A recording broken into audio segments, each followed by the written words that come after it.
And we back, man. Y'all know what it is, man. Porter the motherfucking DJ, and this is another episode of the Clocked In podcast show. This episode, I got my brothers from another. We gonna call them, man, the new generation, man. Stack a Dollar, the new generation, ATL, the new generation of famous endorsements, man. And they more than what we was, man, because they entrepreneurs, great businessmen, promoters. One's a father. One lightweight thug on the, no, I'm just playing. Students, man, of the game, man. And they running this thing right now. I'd like to welcome, man, Christopher, motherfucking the Lett twins. What's happening, man? What's going on, man? Appreciate you having us, man. Shit, I'm cool. Put your mic next to you. Put your mic. Bring it to you. Because I did the one interview. I was listening to it the other night. I was like, this nigga wasn't talking on the mic the whole interview. Yeah. This actually is our second interview, man. The first one, we got some technical difficulties. I might put it out doing some old, like, in the vault shit. Yeah. Well, we got buttered that motherfucker, though. Yeah, we was lit. But, how y'all doing during the pandemic, man? How y'all feeling, man? Can't complain one bit. Ain't nobody in y'all family caught it or nothing? We caught it. We both caught it. Y'all both caught it? Went to Cleveland, man. You probably for my Founders Day. Shout out to KSI. So y'all look alike and you caught COVID alike. She gave it to me. I was pissed. Keep it real. When y'all found out y'all had it, was it like, man, I'm still going out in public with this shit? No, hell no. Y'all took it serious? How bad it was, bro. Yeah. I mean, it was bad? Couldn't taste, couldn't smell. I was having body aches, bad. That's my biggest fear of catching. Oh, bro, and I'm a healthy guy, bro, but like trying to sleep through that, you couldn't do it. I feel like somebody was like just stabbing me from my stomach through my back, bro. Like consistently. About good 7 days. It took me 2 weeks to shake back. It took me 2 weeks. Pretty cool. It took you 2 weeks. So see, I had my smell and shit like that, but my body, nigga, it's like it ate at your. Did it feel like it ate at your body? Yeah. Easily. Yeah. I left the agenda, and I got home, and all of a sudden, I was on the phone with Byron, right? And all of a sudden, I'm like, God damn, I didn't drink or nothing all that night. I already felt under the weather. Yep. Yeah. I got home like, damn, I'm weak. I couldn't. You feel me? I got to the porch and I just like passed out on top of having an asthma attack with the shit. I said serious, bro. Hell yeah, nigga. I was in the bed. I was in my drawers for like 2 weeks, nigga. Just Fuck said, I don't know. Praying to the porcelain god. I didn't see my son for like 2. Then after that, he caught it. Your son did? Yeah. He young and healthy, thank God. So. Yeah, he just sitting around. He don't know what the fuck going. He caught it right before, like on Christmas. We found like 2 days before Christmas. I ain't gonna cap. I went over there anyway. Open your present. I just had a mask on, sit away from. I did see your Facebook post about that. Yeah. I'm happy y'all cool though. Hell yeah. Y'all good. So what's going on, man? During this pandemic, I see y'all had a lot of business ventures and stuff going on. Y'all got into the stock market. Y'all into the real estate. How did y'all survive? Because me and you had a conversation about quitting your job or losing your job and just going with y'all hustle. How did y'all come through that? I mean, for me, May 22nd, 2020, I lost my second job out of college due to actually having a real estate company. Yeah. So I mean, during that time, when I lost that job, I kind of had to figure something out. You feel me? To kind of keep ends meet. Still keep the money coming in. Me having a kid and me providing for my family, having bills. Of course, me still want to live the life I want to live. You feel me? As an entrepreneur, so. I kind of buckled down, started a new company called Lett Blueprint Investments. Yeah. We're pretty much, long story short, we pretty much help companies grow their brand by whether it's creating a logo, a LLC, a EIN, an op agreement, a website, a business plan, whatever the case may be you need. We kind of provide that for you. Yeah. So, when I found the way, creating that kind of company, which is a need-based business, I saw myself making about 5 to 6, $6K a month within my first 3 months, So, losing my job kind of, made me a hustler, made me learn more about myself and learn about both of us, as entrepreneurs. So I knew I was ready for that game of, anything that came as far as real estate, stocks, whatever the case may be. The stock game. How do y'all feel about the stock game? Like, cause it seems like everybody's doing it right now.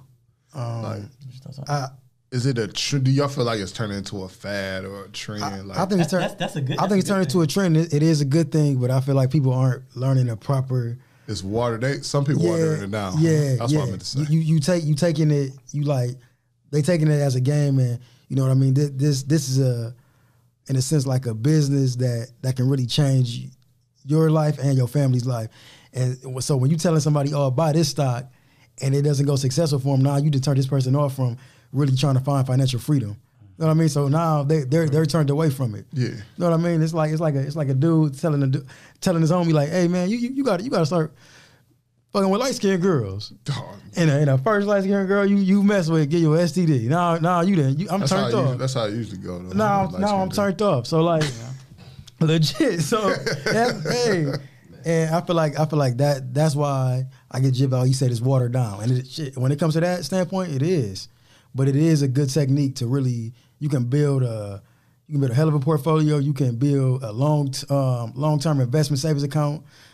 Investment account, savings account, whatever you want to do with it.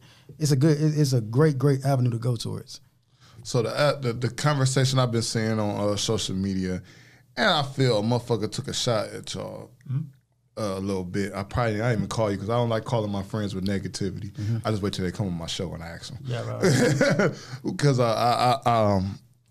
people with I have not seen nobody say nothing negative about the LLC until y'all brought into the game. Yeah. How did y'all take that? I kind of look at like just like anything you do in life. You know, I feel like if somebody hating on something that you're doing it right. Yeah. You know what I'm saying? So, just like, what you have in a podcast, I'm sure 10 or 12 people going to try it. They're going to fail at it because they're going to notice it's not for them. Yeah. You know what I'm saying? So, when people force something upon themselves, they believe it. So, with me, I never fall into, the credibility of what somebody thinks about me. I kind of, in a sense, I kind of use it as bettering myself. So, if somebody hating on me, I'm like, that's a good thing. Mm-hmm. It's no such thing as bad exposure. You know what I'm saying? So, if I'm getting exposure off a bad comment or a good comment, I'm going to take it with me. I'm going to roll with it. I'm going to let it better me. I'm going to continue to, roll with the punches. So it didn't affect me at all. Because I seen it, and I was like, huh. Yeah. It's kind of like what we said about the stock market. Some people just get LLCs just to get the motherfucking out of the That's very true, though. I agree. But I feel like that's your business as a black man. You're putting them in the position to win. So when another man put another man in a black man put another person in a position, why do another black man tear him down? I just want to address that because it bothered me because usually I'd be on there like, fuck you, nigga. But I ain't, I was the same way, but I matured and I kind of learned that, unfortunately, the way our society was brought in, they didn't learn about investments. They didn't learn about what an LLC was. They didn't learn about what an S Corp or a C Corp or what, a loan or a grant can do for you and leveraging you. So I wasn't mad at the comment. It's long story short, it's uneducated. You feel me? So, but I guarantee you if they knew how to do it, and they could do it. Because I know if I knew how, nigga, just let everybody know this nigga I did my PorterTheDJ LLC with Let Us Blueprint. Yeah, Let Blueprint. So, if y'all need y'all LLCs, y'all need even business, potential real estate that these brothers right here, this is where you come to. Yes, I want to get into y'all backstory too. How did y'all get started? Y'all started throwing parties. Yeah. At what age did y'all start throwing parties at? What was that, 16? 16 years old. Our mom, we convinced her to have a birthday party. Yes. She was like, y'all get 100 people a piece. Y'all get the invite. So it was pretty much like a private little function in a sense. We was in high school. I invited 100. He invited 100. We really wanted more. And we thugged it with 200 capacity that she gave us. And we made it happen. We made it happen, and I feel like at that point we learned that it's crazy what an image can do. And as the years went on, we really learned how to leverage the popularity and leverage like the people that we knew and just incorporating everything that you do, from the sports you play to the people that you meet in computer class. Like, as long as you talking, you connect with people. And our gift was, in a sense, to get everybody in one room was parties. And we ran with it. How much did y'all make y'all first party? What was the first one? That was 16. The birthday party? Our mom kept the money. Honestly, no, she didn't keep the money. She actually all she wanted was her investment back. How much did you put into? I think she bought the hall for like $300. It wasn't that much. Which one? Which hall was it? It was Con Westenberg. Out of Lexus. Nobody uses it anymore. It was really like more of a wedding, type of environment, but she convinced them, Convinced them, and it worked. But I don't remember how much we made off that party, but the first party I remember us making real profit from ourselves. It was my 18th birthday. It was when I graduated. No, it was your graduation party. What was the name of y'all group? So we was a part of a group called VIPOE. Yeah. And do y'all know I used to pronounce that so fucked up? I thought it was a whole word. Vipo. So it was VIPOE. And honestly, we were just like promoters in that sense. We weren't making money. Profiting. Yeah, we wasn't making no money at that time, at that stage. It was owned by Chef. You know, no, it wasn't Chef. It was OE on the OE side was Chef, Miko, and Gnarly Designs. And then the VIPOE side was Adrian, Cedric, Christian, and myself. Everett, yeah. So, I mean, it was kind of 4 on one side, 3 on the other. And then, you know, we kind of joined the monkeys other for a little bit when they was doing house parties. And then we kind of drifted off to our own lane with VIPOE. But when we started noticing, you know, what we was doing amongst ourselves, I want to say about, what you want to say? Like 17 or 18. We kind of took them out into our own hands and started throwing events. Graduation parties. We threw a graduation party, then we went to college. I remember y'all graduation party. I rolled by that motherfucker. I said, they looking I ain't motherfucking 5 years now. Yeah, so I mean, that was kind of the high school career. Then we went on to college. And that's when it got serious. So y'all throw the graduation party. Yeah. Who was the one that y'all grew up that like for example, my era, we had ATL. Okay, yeah. Y'all go-to guys around that time. When y'all was first coming up. Yeah. Us coming up? Yeah. The people that we was looking up to? I mean, I didn't know too many people. I didn't even know I even wanted to be a promoter. Yeah. You know what I mean? So the first person I was like really talking to about party game was Damo, Dancing Damo. Yeah. And then for me it was DG. Yeah. Cause we was both working at Villa. I was a young dude, 17 years old. Yep. And he was like, he had that at the time, that's when y'all had the game on lock. Yeah. And it was crazy. I don't even know if everybody familiar with Theo. Theo was my manager. Theo was. And he said come in there talking about, I made this much. And I'd be like, how you make this much? Like, what you doing? That's crazy. But DG was really the one that really was like, man, y'all, you should go for it. Dog, say it in his voice. Oh, DG. Theo voice? No. Hey, we gonna leave Theo out of this conversation. That's my dude, though. That's my dude. Hey, you know what? A lot of people judge him. I don't want to be off subject because we at the part where y'all was at DG, but I want to get off track a little bit. A lot of people judge him off his sexuality of him being, and I was one of them people. I'm not gonna lie. I was one of the people like, man, he is that. You know what I'm saying? But I'm gonna give him his flowers because I'm pretty sure people ain't gave him his flowers in a long time. For sure. Theo is a baby goat. Not even baby, he's one of the goats. Yeah. Him and Beam, them, I mean, them was them first Fridays was going, bitches. I'm talking, excuse my language, women. Yeah. Like Theo, people don't give Theo their credit. A lot of people won't know about the air. A lot of the air after y'all probably won't know about Theo. But Theo, he was a motherfucker. Like, give him his flowers. Like, yeah, I gotta give him his flowers. But you said Theo. And then DG. Most important, DG, man. Hey, man. Hey, hold on real quick, y'all. My show ain't scripted. Hey, I'm recording.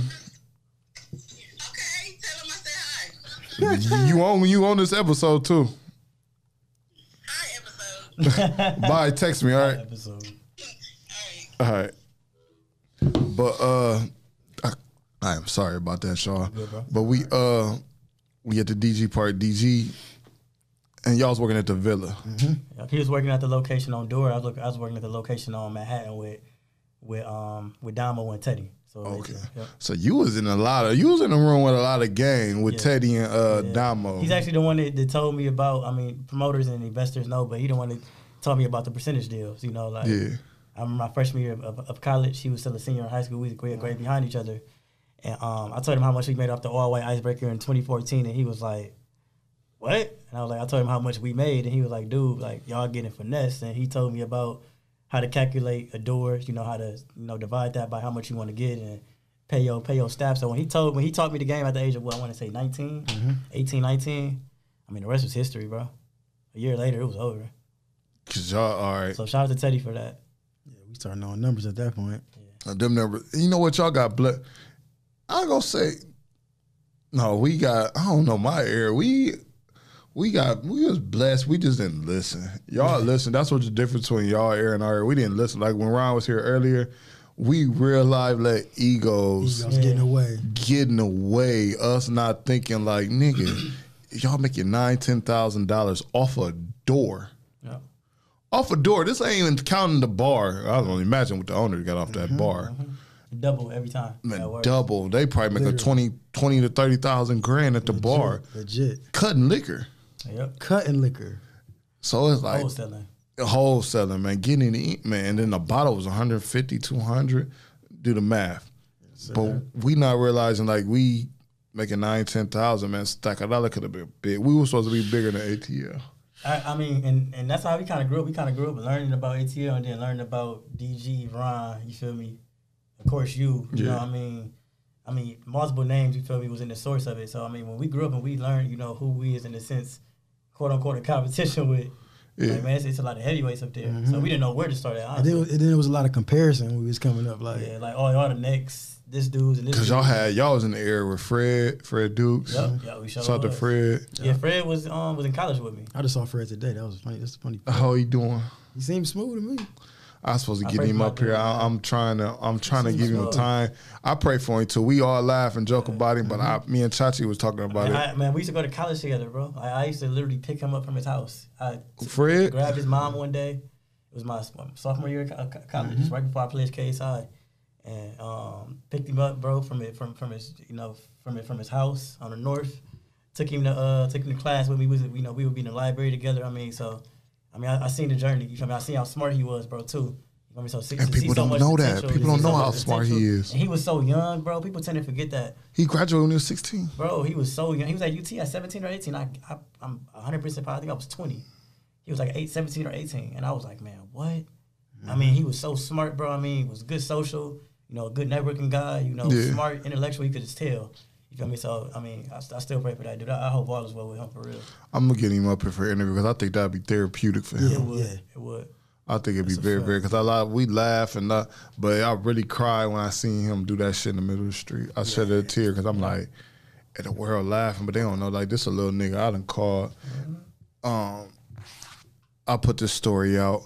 When him and the dude Trayvon got into it, Trayvon Gray, that's my little dude too. Trayvon used to throw parties, and him and Fred got into an incident where everybody seen the video. And but I got love for the little niggas. It's just like I was that nigga chasing the nigga. You feel me? But that nigga you chasing, man, y'all can come together and get some money. And do something so serious. And squash that shit, man. Man, that nigga ain't did nothing to you to make you wanna. I remember I tried to squash their beef or whatever. That's how me and Fred developed a relationship. That's how me and Trayvon a relationship. Fred was more like, I don't say it me because he did some shit I never did. But his attitude wise was like, man, fuck that nigga. He ain't show up to the meeting or whatever. So I called the nigga and scolded him. He like, man, you right, big bro. Da-da-da. And after that, that's my dude. I wish I could save him, but the nigga, or sometimes all you gotta do is pray for him. That's all you can do sometimes. So we get to the point, y'all fresh into college. How did you balance the college life with the club life? Kind of really just, first off, we was really just putting our heads together, and finding a way, how to get stuff done, you feel me? So him being a sophomore or, me being a junior in college and he pledging, Omega Psi Phi, his fraternity, and I'm pledging Kappa Alpha Psi, my fraternity. So y'all in two different fraternities. Yeah. Two different fraternities. He a Q and I'm a Nu. Yeah. You feel me? So us pledging, he crossed 4 months before me. And then after he crossed, he kind of just giving me tips on, what to do to stay strong. And then once we crossed, spring 2017. So I was done in April, he was done in February.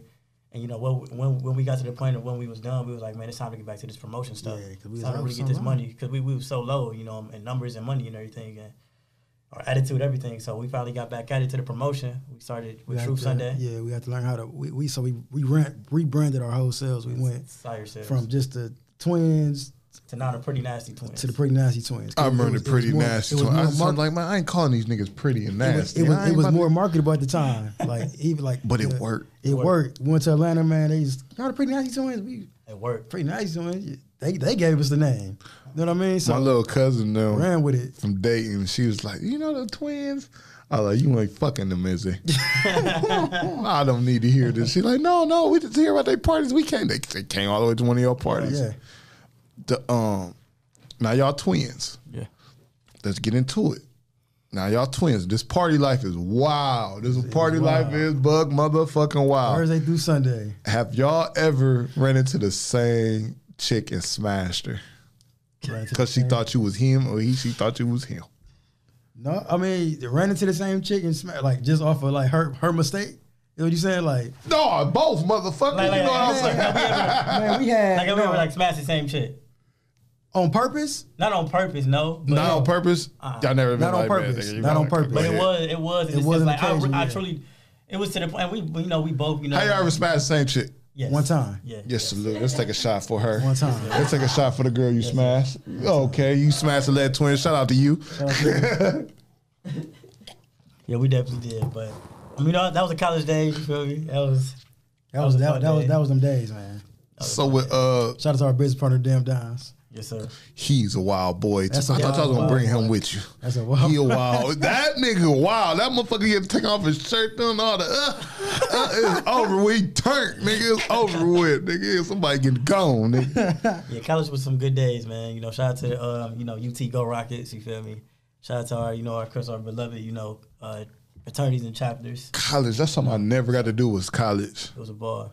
So you was living through us. Yeah, I was literally I'm 30 years old. Like, man, nigga, so I'm looking at these niggas. I'm like, man, these niggas is having a motherfucking ball. I'm fucking bitches I would have never. What? And what's crazy? Like a lot of people look at it like, yeah, it's the hype behind it, it's the females, it's the, you know what I mean? That level. Environment. It's the environment, but the connections you make with that.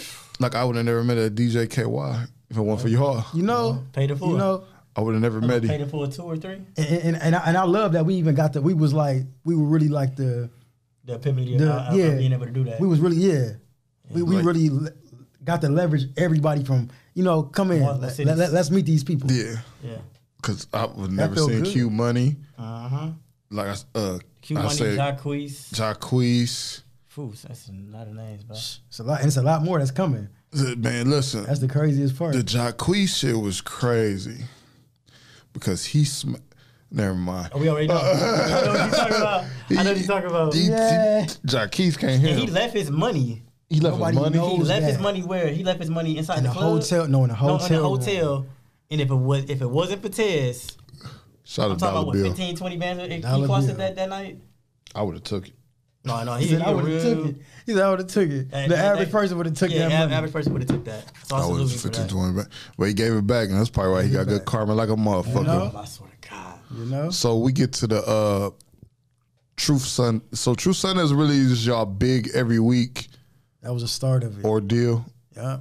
So how did the Truth Sundays came? Let's talk about the Truth Sundays. He kind of get a background on that. I mean, at the time it was what 20. It was, bro. I remember Truth. 15? Everybody know Truth. You from Toledo and you from anywhere in the, you know Truth Sunday. You know Truth Sunday in Ohio. Yeah. We went from having tables on the dance floor, literally on the dance floor in the mirror. I remember recording videos like, yeah, we getting there. Like we was trying to get somewhere, and I remember we went to AGP in Atlanta. Came back, we hustling. We think we hustling like so hard. Yeah. We got the flight about to go right to Truth Sunday. We thought it was a big night. It was probably 30 people in there. And if you ever been to a Truth Sunday, you really know what a packed night is. It ain't 30 people. Yeah. And just to see it go from that to where Easter night is wall to wall from the patio. Biggest night. To the office. Like it's that packed. The shelves and Stunt's back room, it ain't no bottles back there. You know what I mean? Like, that was the epitome of the Lett twins and E-Dub. How did y'all link up with Stunt? If it wasn't for Tez, Dollar Bill. Yeah. Talking to Christian about let's start these Truth Sundays. No, I'm going to tell you how it started. Tez came to me. I was working at Villa, part-time, college kid. Yeah. He was like, man, like, I got this spot I'm about to start working at. I want to get y'all on the weekly. I'm like, we talk about it, I was really honestly like pushing to the side, like I don't really want to get into that. At the time, we wasn't even really promoting crazy, especially on the weekly tip. This one, we was just like, because y'all didn't believe in the weekday. We didn't believe in the weekday. And I should tell y'all, man, y'all think it's we was the twins that believed in big events, then that was it. Like we really wanted to be like Drakes of the city. Like you gonna see us every 3 months. That's it. Yeah. And Tez came in there a second time. Man, I'm telling y'all, like get on the weekly wave. At that point, I'm like, man, like what days you got in mind? Like what days do you have to offer? What, a Thursday? July. No. Okay, Friday? No. Saturday? No. Sunday? He like, No, he said all I got left is a Tuesday and a Sunday, and I'm like, Tuesday, what I'm gonna do with that? At the time, Taco Tuesday wasn't even big. This is before Quavo dropped the song. This is before any of that.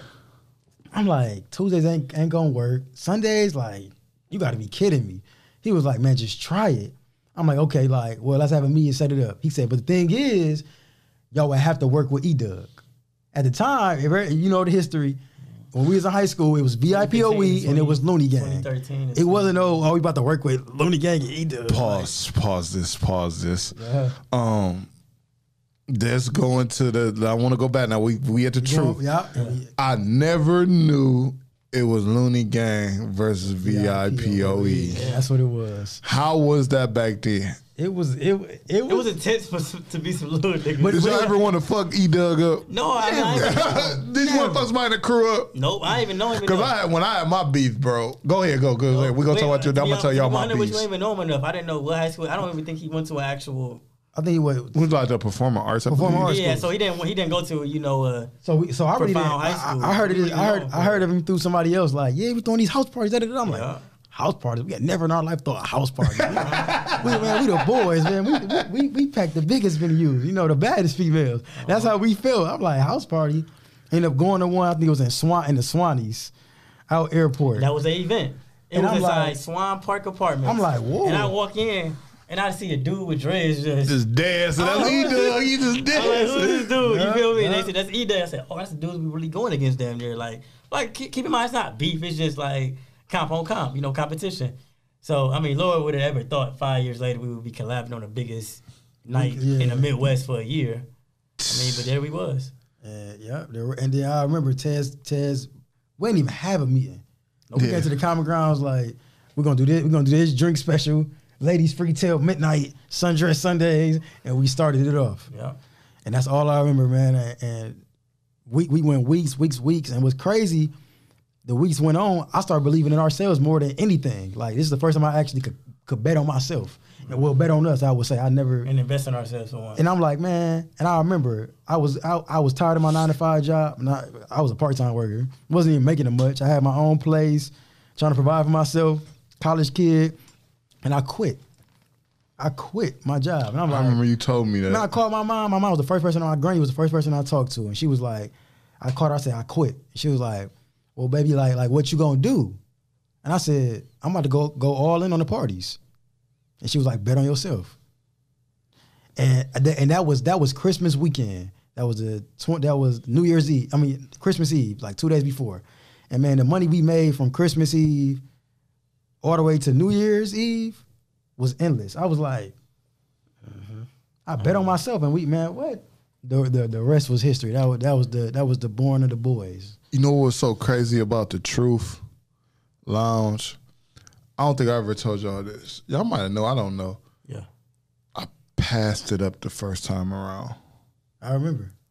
Because they like. I remember. I know. Yeah. You and Stunt, I believe it. No, I wasn't fucking with Stunt. Really? Like, when y'all went to the Truth, I wouldn't even. Stunt called me. Let me tell you, this nigga, that's my dude. Free him. Yeah. Free Stunt. It was so crazy. I wasn't fucking with it at first. Because at first, I don't even think I was throwing parties at that time. Yeah. I don't think I was fucking around at that time. It was weird in there before it was like some Mexicans had a night. Yeah, it was weird. I wasn't even promoting in the city at that time. I don't think I was at that time. I don't remember. Mm-hmm. But Stunt you wasn't even, was you DJing yet? No, I wasn't even. You wasn't even DJing. I wasn't even touching the turntables yet. Tez called me. He like, man, get on these Sundays, but he was saying too many names. I'm like, too much people. Yeah, no, it wasn't that. But I was thinking like, cause I'm all for the other shit. Yeah, collabing. But yeah, that motherfucker about that. We damn near got to call Bankroll Ron for another one. Bankroll. Oh yeah, we gonna need most definitely need another one. I'm just like, I don't know. Yeah. I don't know. I passed it up. And then I came in there one night, I'm just like, whoa. It's females. Like, I had to tell my dude, I'm at the crib, like, hey, bro. I called DG. Mm-hmm. I'm like, these motherfucking twins, man. And E-Doug, man. They don't know what the fuck they got going on. I never even spoke. I don't even think I even spoke to E-Doug like that at first. Because I didn't know him. I knew y'all. I knew of y'all. Everybody got to know the twins. But he did. I didn't speak to, and I wouldn't even speak in the stunt like that. Yeah, like some high and by, what's up, nigga? Like he let me come to the club, like before while he was getting built. I was in there fucking with him and shit, but I never did business there at first. So the time came around, it was like Albert party, and the nigga hit me like, nigga, listen. I'm about to pick you up. We about to smoke and ride. This nigga stunt cool. The motherfucker. He like, man, listen, man. We about to go to J. Alexander, man. You gotta have the Maui, the steak Maui, man. Yeah. We gonna sit down and we gonna talk over this, man. I'm like, man, all right, man, because I done had these deals. Like I told you, over bread. Listen, I had to do, like I told you earlier, I had to deal with the Empire back in the day with Emir and the dudes that run Jesse James West, and they came to my house. It was like deja vu. They came to my house and was like, look, GP, whatever we got to do to get you over here just to help us run our bar, let's do it. I'll do whatever. But I'm kind of betting on myself, but I'm actually immature and I'm actually stupid. Yeah. Because at this time, I'm like, shit, I'm doing cool. Like, wait, you know what I'm saying? And there's times where I'm working, and this is where I got hurt. So I'm like, nah, I'm cool. But then it was this thing about, you don't listen to the... Yeah. Y'all never had the Arab, the Arabic owners. I want to call Arab. We had one. We worked with Mo at Andy's, the old bunker. But no, y'all wasn't in the area where that's all you had to work with was them. No. We was more black owned for real. It was more y'all had the black owned area. Black owned, straight up. But they end up being family and stuff down the line. I don't want nobody to take this out of context. They end up being family. But at that time, you know, you had other niggas that was in my ear like, man, you better not go fuck with them. Man, they gonna fuck you. Yeah. End up, I watch Ryan eat off the motherfucker heavy. He ate heavy. Ryan so when on himself, them niggas took the Empire. I was mad at them motherfucker. Like, motherfucker, I should. They been in the game for a minute, but y'all both had. But Pete, so when Stunt comes to me like, man, with the steak Maui deal, I'd never been to J. Alexander's ever. Never. Until that day. To that day, nigga. We going in, we high, and them motherfuckers smelling like weed. Oh man, it was lovely. Everybody in there with tux and shit. I don't know what was going on that night. He was like, gee, you see this? Yeah. The white motherfuckers, they can't stand this shit. We come in here, spend about $200 and $300 and eat like this. And he's like, man, what do I got to do to get you this? And he one of the people that, because I dealt with depression and shit, and he was one of the people that helped me get through that. Yeah. That he believe when you find a motherfucker that believe in you, man, more than you believe in yourself. See, I ain't gonna lie, like we know exactly what that feeling is, bro. That number? He like, what number? Just name a number. I named that number. That nigga was like, say less. Say less. I took my, and this is something I ain't never did. We got this breaking news. I took my first plane ride on it to New York because of Truth Lounge. I remember that. I never knew it was because of that. It was because I knew we could take that flight. I always had money. It was cool. Yeah, but the Truth Lounge money, it was like, I got a ticket, and then he was like, and man, you was damn near in the system manager. Like, you was damn near the operating manager. He was never giving. You was doing the bookings. He was never giving himself that title. You was never giving yourself that title. I remember that, and I remember what happened in the long run. Yeah. With that beginning, I remember. And he was like, man, he'll call me like, man, what you think about this? Yeah. But it kind of got. I'm not even gonna talk about. We just gonna talk about the good times. I know exactly what you mean, bro. But it was like, man, them good times outweighed them bad times. Because that bullet never went off on them Sundays. Yeah, it'd been over. It'd been over. No offense to be 100 with you, it'd still be going on. I'm 120% positive. When somebody does a 1-year reunion and still go 4 months later after the reunion, it's something special. I mean, we went through the tough journey of the first 3 months of $75 a person. Like me, E-Doug, and Christian, $75 a person, and still having to pay our brother Adam. You feel me? And still having to pay Don's. So we saw the tough journey with Stunt. We saw when he was barely making $600 a night on the bar, us on the door $400. And he stuck with us all the way to the point of, and I ain't gonna lie, shit. You feel me? We on PorterTheDJ right now. You know, we clocked in. You know what I'm saying? So keep it real. It's to the point where Easter Sunday, I never forget that date ever. And I ain't gonna say the date, but I know it biblically. I never forget. I went to church with my kid. Took pictures. She was like 6 or 7 months. Chilled with the boys. Took some shots. And then you feel me? We went to True Sunday 4 hours later. And that night after all payouts, he made $17,000. I mean, on a Sunday. Amazing. On a Sunday, I mean, you got to think no expenses. You feel me? I mean, we don't owe nobody nothing. We don't owe nobody no money. The only thing we owe is me, Christian, E-Doug, and Stunt. and Stunt get a percentage and we get the rest. You feel me? So, I mean, we saw the hard work from 4 to 6 months later. And it's black owned, 100%. That was the best 100%. feeling of it all. From Big Josh to the bartenders to the shout owners out to the Big promoters. Josh, man. You feel me? To all the support. So, I mean, we got some stuff coming soon in the books for sure. Keep that in mind. I mean, but True Sundays will never be forgotten. Yeah, it will never. I think ever. I'm going to put Stunt, on this show and Free Big Stunt. And when we're going to get into that a little bit. Yes, sir.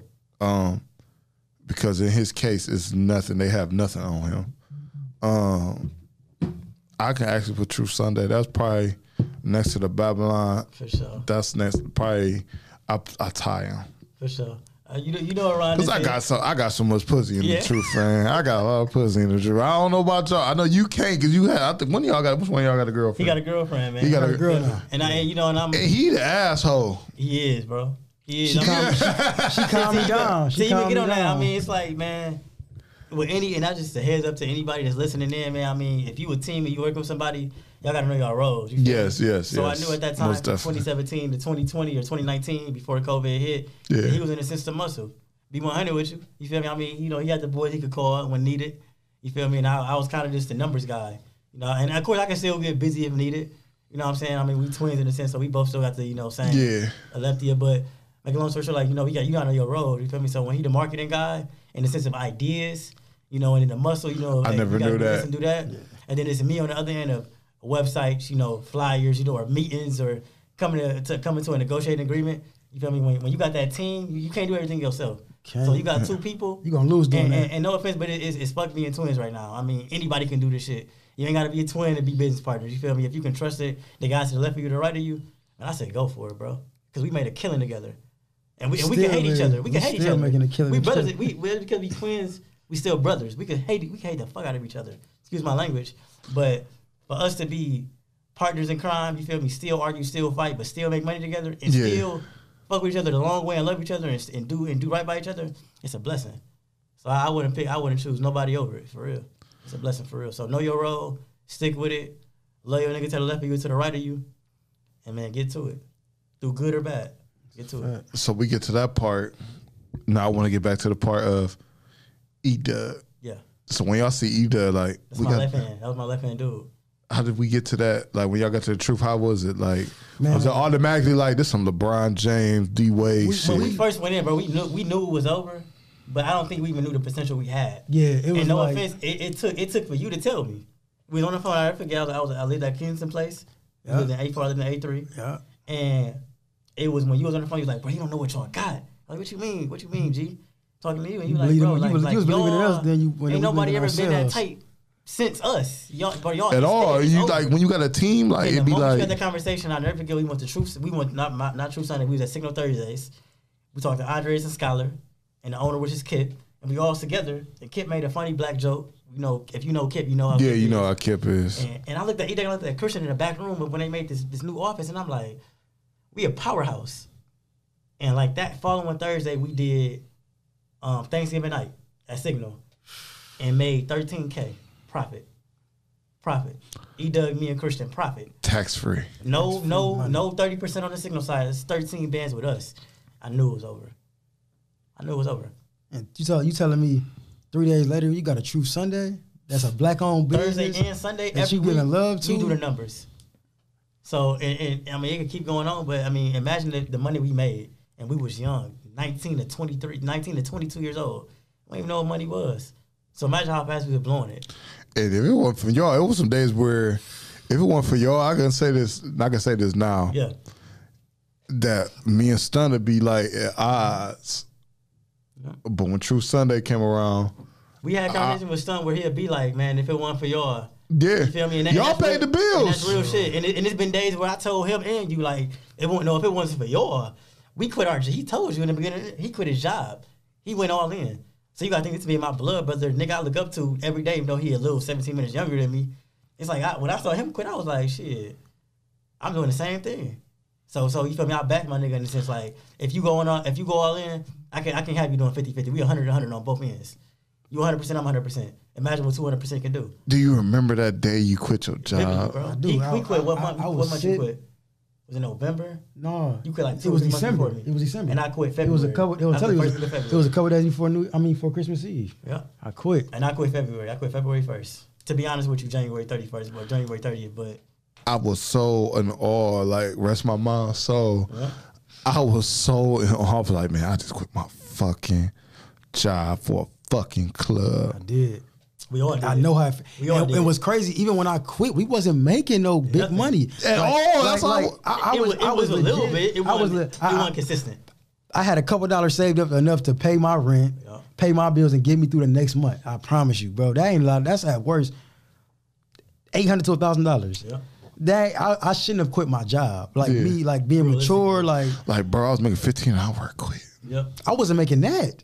I was making $9 an hour. I was a stock dude. I wasn't making no money.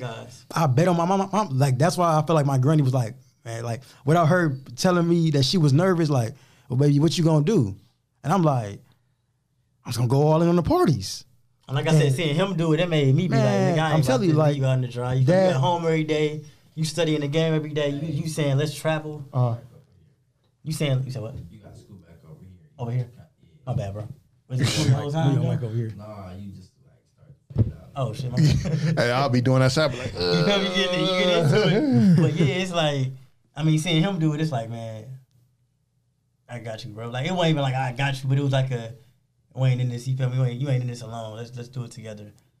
And the rest was history. Cause when I did, man, listen, I used to tell Dion, cause Dion, he goddamn, a MILF just texted me.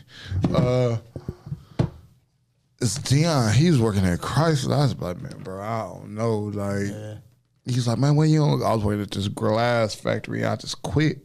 He like, man, you sure? I'm like, on my rent, cause I'm balancing out. I'm paying $300-400 in rent. I got my kid, of course. Car expense. I'm like, man, but we making the lowest we making is like $700 a week. I'm all in, like, bro. And then what really made me get on my P's and Q's when I got hurt. Yeah. I'm like, all right. I get home, like all I know, like we said, we had the Owl House on Sundays. It was called the Access. Yeah. I got that money. I got that saved up. Mm-hmm. I came home. I probably had like $1,200 to my name, cause. And my girl stayed with me, but I'm a man, so I'm like, I'd rather wheelchairing off. I want to pay all the bills, man. I mean, she held it down cable bill wise or whatever. She's like, well, you need me? Because then at the same time, you know, women flip on you. Mm-hmm. You be like, bitch, I don't want to, just in case. So I'm paying the bills out the wheelchair. I'm selling I'm in pain at night in my hospital bed, nigga. Like, I had a hospital bed in my living room after I came home. In pain because I'm selling my perks and my Vicodins, all type of shit. Just above water. I came home and Jesse James West is still open at this time. And I'm just going to host for $120 a night in a wheelchair. Jeez. In a wheelchair, $120 a night every Friday. And nigga, some people didn't believe me. Some people, man, listen, I was getting text messages. More niggas inboxing my bitch and saying fucked up shit about, man, you with this and that, and saying this, and he can't do nothing for you type of shit. Yeah. You doing everything you can. I'm hustling. And I'm in a wheelchair. You niggas can't do this shit. If y'all had, y'all niggas got 2 legs, and I'm still running around this busy. Listen, 120, I'm saving it, but I'm selling my pills. I was like, I'm trapping on the side. Had a little bit of help here in between there. Yeah, my gas is off. I get a call. What was that bar? Right there, Lacey's. Okay. Ken. He called me, man, and Scotty Rogers, man. And this is where me and Theo kind of had the drift when I was immature and I said the improper things I shouldn't have said about him. And which happens, bro, it's life. But I wasn't wrong because he did steal my party. I had a party, right? Feel like you had to. That's my nigga Juvie. There's a couple niggas. There's a party I did every year, but they stayed down with a nigga like, no, you still gonna throw our party. And I got the titty bar. Okay. Nigga, I'm talking about, man, I got hit, nigga. Me and Dion, man, I walk away with like we bought like $2,000 a piece, and I never looked back from there. But I had a rift between my dude, Neil, free my nigga Neil. I had a rift between him because he's thinking I'm saying fuck his club. No, I'm saying the nigga that's working with your club. I don't even know you. Yeah. I never been to the King. No, I couldn't even tell y'all who the nigga was. I said, hear his name in the streets and shit like that, but I never. So the Boosie come up. Bird, like my dude Burger, he like, man, just go over there and talk to him, bro. Just go talk to him. Him and his dude named Sam, his business partner. Somebody at the door. It's probably wrong. I don't know. I texted him. I didn't want to call him during it. You gonna pause it, or is it still recording? But we go. I go over there, man. Let me tell you, I limp over there because, and this nigga is a boss. This nigga is a real live, like he's a real live Godfather type of nigga. And I go up and talk to him. I said, man, I didn't say nothing. I said something about him. I went to him like a man. This is when I first started maturing. Because the other time I'd be like, man, you don't like me, fuck you. Or whatever. No, come in. Y'all know so we left off at the pub. We had to take a liquor break. I met the nigga, the nigga Neo, man, because of Theo saying what he had said or whatever. Yeah. And I met the nigga. I was kind of scared because I went up to him, but I could see a real nigga. When you see a real nigga, you look at a real nigga in the eyes, you know he a real nigga. Yeah, that's a fact. And he like, this crippled motherfucker really just came to my bar after you got this rumor out of, because he know we get a motherfucker fucked up. Yeah. And because I really didn't though. The nigga just went lied on me. And after that, we were just cool, man. That was just my nigga. Like Neil was just really like the coolest dude. Like he almost formed one of the biggest powerhouses, but he lost himself to incarceration. So actually, he just reached out to me a couple of days ago. But something I want to ask y'all to get off the subject of what we was just talking about. Mm-hmm. Y'all both frat brothers. We not frat brothers, but we both in frats. We all both in frat. Yep. So your frat don't like his frat. No, it ain't that. We actually, I would say we got our frat's the closest if any frat was to be. Because I'd have been in the truth when the frats got into it or some shit. Yeah, it happens. It happens. Actually, I done had my ass kicked by a couple of frats. Like we done got jumped on by some frat niggas. We're gang members and we done been somewhere in the frat, but we're like, this big 6'4", 6'5" motherfucker. He ain't like little Pookie in the hood, and we can't get to the gun. This big motherfucker. Like it's like, oh my God, the frat thing. But how did y'all come about being? I know y'all can't say certain details, but what made y'all lead y'all to being in the frat? I mean, kind of being the first, first group of, or first, two, people, in our family to go to college. You know what I'm saying? So when we went to college, we kind of... Hold on, time out. Let's toast to that, to being the first niggas in your family to go to college.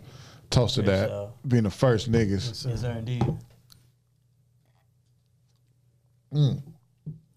Shout out to Baker O'Reilly, bringing the patrol back up here. Sir. But together. Y'all say y'all the first two in your family to go to college and not finished about the frat. So I was the person going in 2014. He was the person going in 2015, the second. So we the first person in our family in general, out of all generations to ever go to college, So us, kind of want to leave a legacy, and leave, something to remember. That was something we always interested in, and stepping, and quote unquote dancing, whatever people want to call it. You know what I'm saying? So we was interested in achievement. We were interested in brotherhood. We was interested in being a bigger and better person in life in general. Being more than yourself. You know what I'm saying? Bigger than yourself. When we found out we could be bigger than ourselves and, bigger for somebody else other than us, and being unselfish, that's when we kind of, got to it. So. Now I want to ask this wild question. This is the Wild Hour on the Clocked In podcast show. No, we ain't got no filter. Yeah. Had you ever, either one of y'all, had y'all ever, I keep asking y'all this question, because y'all know me, I'm a nosy nigga.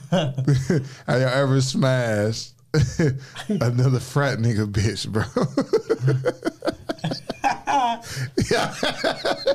I can't answer that. Have you ever smashed another female that was from another frat? From a sorority? Is that against the law? No, so it's a sorority. It's not from a sorority. I think any frat nigga or any sorority female can say that. Yeah. In regards to have you ever smashed another frat nigga chick? Yeah. Yeah, definitely. Without a doubt. Did he want to fight you or did he find out? If he ever found out, I'm sure he did. But I had guys hate me. Yeah, we had guys hate us. Y'all some little weasels, man. We had dudes hate us, but it's part of the game. You feel me? If the same happened on my end, you respect it. You only can respect it. Has somebody ever smashed your frat chick? Nah. Never. Like smash my chick? Like it was your chick while you was in the frat. Nah. Not that show.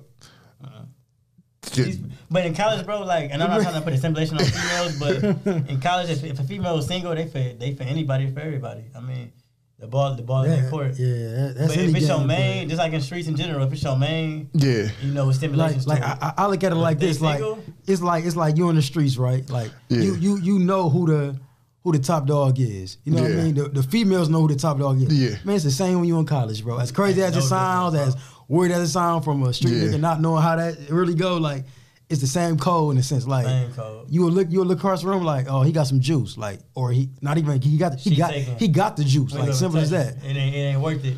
Shake off and bite. So it just depends.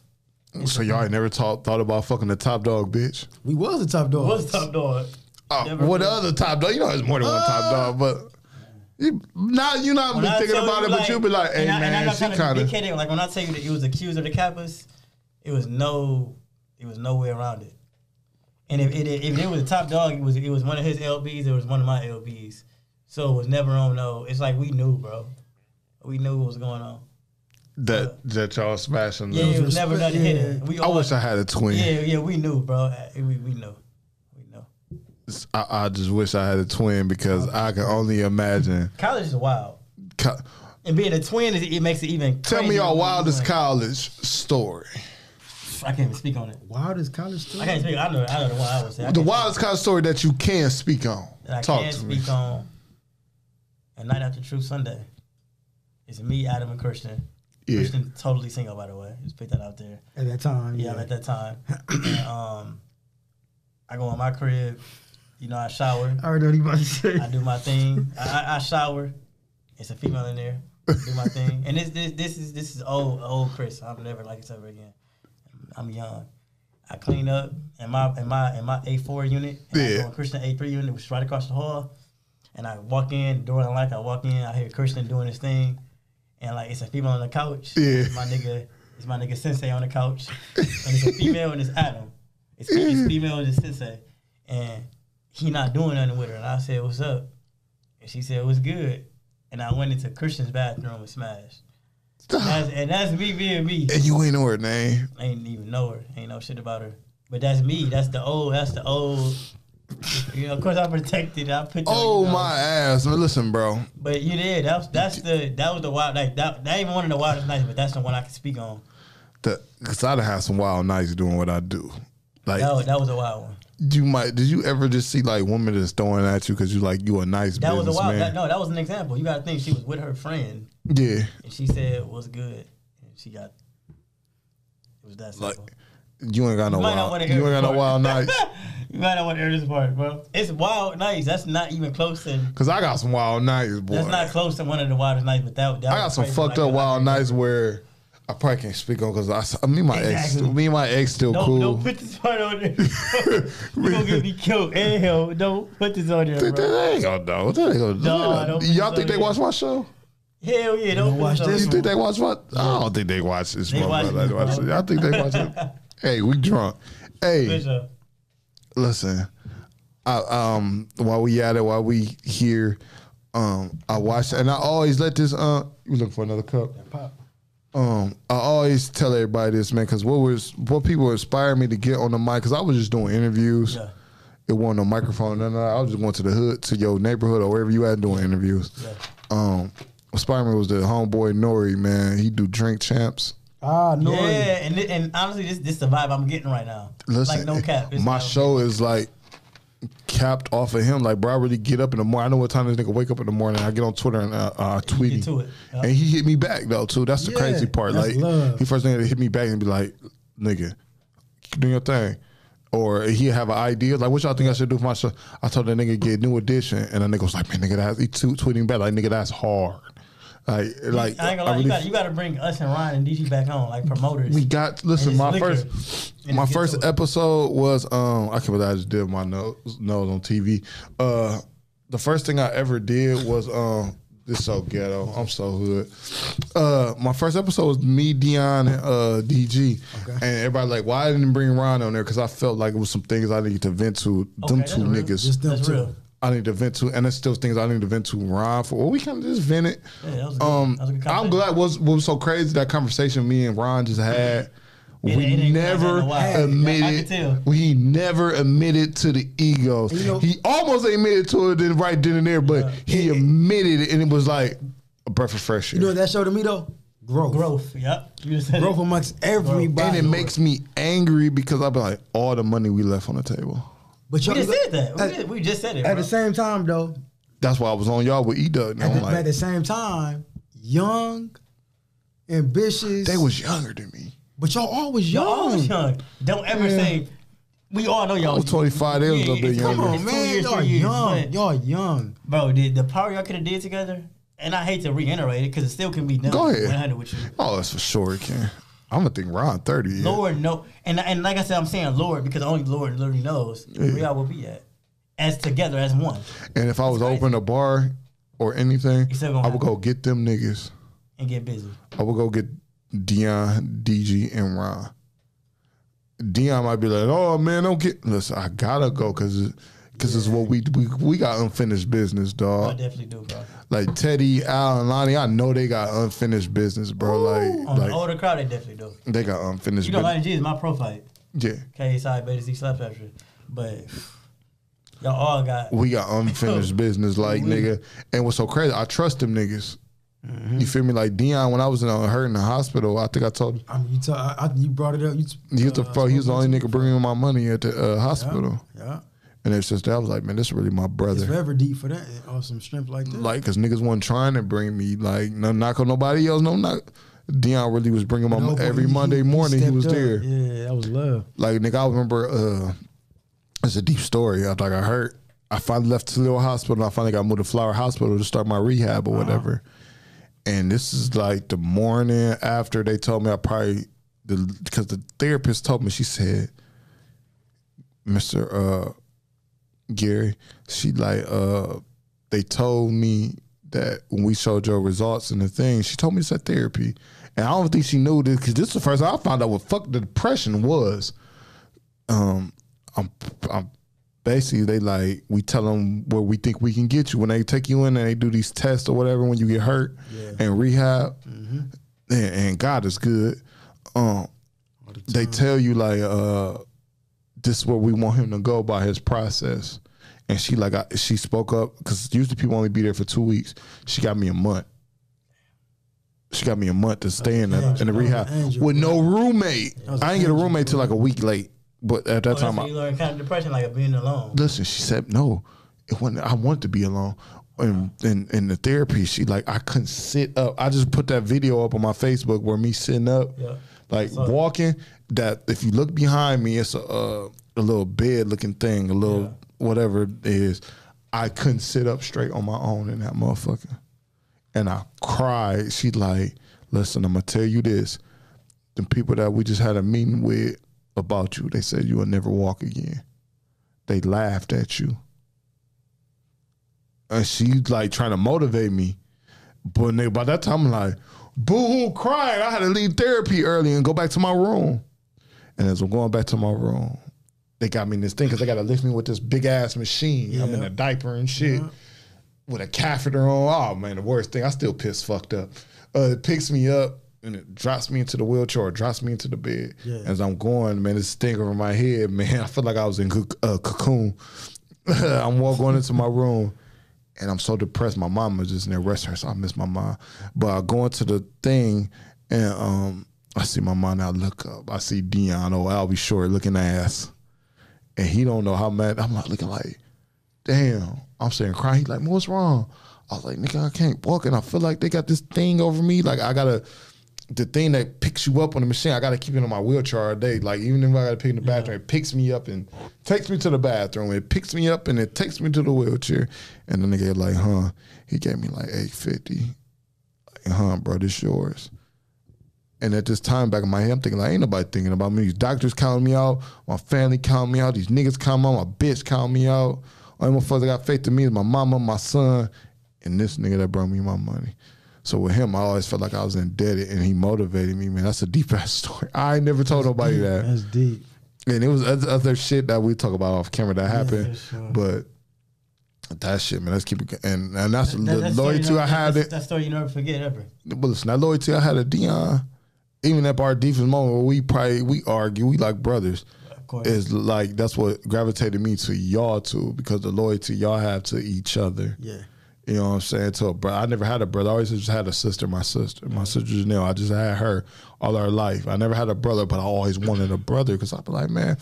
I look at the kids' neighborhood, like they got brothers and sisters, which I was a blessing because I was the only nigga on the block that had his mom and daddy staying with each other. Yes. And I remember I got picked on because of that. But just y'all loyalty showing, man, that's amazing, man. I want to say I'm giving y'all flowers, long story short. Appreciate it. Y'all kind of got off track, but to give y'all flowers, and I feel the youth doesn't get their flower, and I believe that's where a lot of this anger come from. Yeah, that's where a lot of it is. Because even when I was coming up, niggas that was over me never gave me. Teddy did, but it was certain niggas like I had niggas snatch microphones from me. I had niggas fuck gigs up on me. You know what I'm saying? Like, so I want to let y'all know, man, what y'all doing is special. Like, y'all elevate. I watch y'all grow from just. I remember the VOPE parties. I didn't know it was y'all at first. Yeah. But just watching Biko and Denzel, Denzel, I can't wait to interview him because me and his story is deep. I remember this nigga was charging $20 a flyer. I can speak on him a lot, and even what he did for me. $20 on this nigga was charging $20. Gnarly was charging $20 a flyer, cuz. And how I got turned on to Gnarly was the nigga T-Vale, bro. Nigga that some people are not even think about the even T-Vale. He rap. Mm-hmm. And he would turn me on to Gnarly. And then I got cool with Gnarly. I used to tell Gnarly, like, hey, man, y'all should do parties. Like, this is why I'm in the Babylon, because I'm not even no big homie mo. I'm not even in none of that. I don't even consider myself, don't call me your big homie, call me your big brother. You know what I'm saying? Because I be like, big homie is a nigga that always steered us the wrong way in the hood. But just me and him, man, he was charging 20, bro. And even with him, Tiggs, Dewan, I called you Tiggs, what the other niggas call him. Juan, he got Denzel in him, and he don't even know it yet. Like, I met him my first show, and he was like, I'm 18. I said, tell Jesse, I don't want nobody else shooting my show but you. Yeah. And then we build it, man.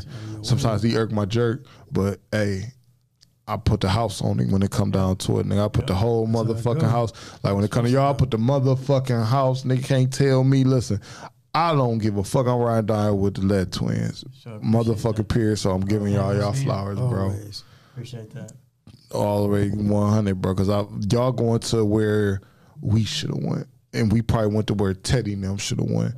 Teddy probably, let me tell you what, Teddy went the furthest, and then being Ryan Kilo don't run to help and run the agenda. He went the farthest because he running his own bar right now. He got a piece of a bar, and that's the quest when you promote. That's the bag.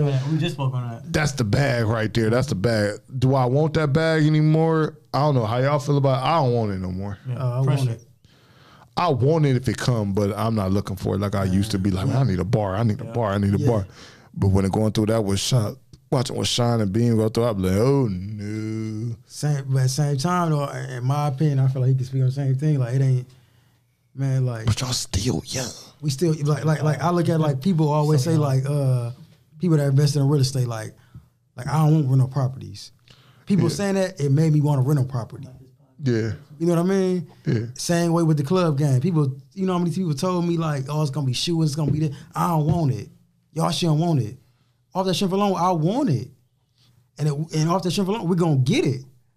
Like, you can't tell us otherwise. Because there ain't one thing y'all ain't never wanted. Man, I don't care what controversy you come with. One thing that we ever did that we couldn't handle. Simple as that. So, you know what I mean, the best part about that in general, not to cut off subject, is that when we're given the opportunity and the pressure to be able to do it, I mean, the opportunities that we're giving other people. Yeah. I mean, that's the best feeling. That's what made me sleep. You know what I'm saying? So giving people jobs as a bartender, giving people jobs as a bottle girl, as a security guard, as a promoter, as a DJ, as a drug girl. I mean, the money that they make, you know, that night, you never know what that may help them with. And that's what kind of changed my life for real. You know what I'm saying? And that's what actually keep me motivated for real. So, I mean, for me to sit here and say I don't ever want my bar or my own club, I mean, I'd be an idiot not to say it. because you never know who you never know who you helping, who you changing, who you bettering. And it was crazy. It's kind of help me, help you, help us. It was crazy. I learned that from like just being in the midst of it, like stunt having truth. Like as much as we was helping him, bro, he was helping the shit out of us. And you may not. It was so crazy. He never knew.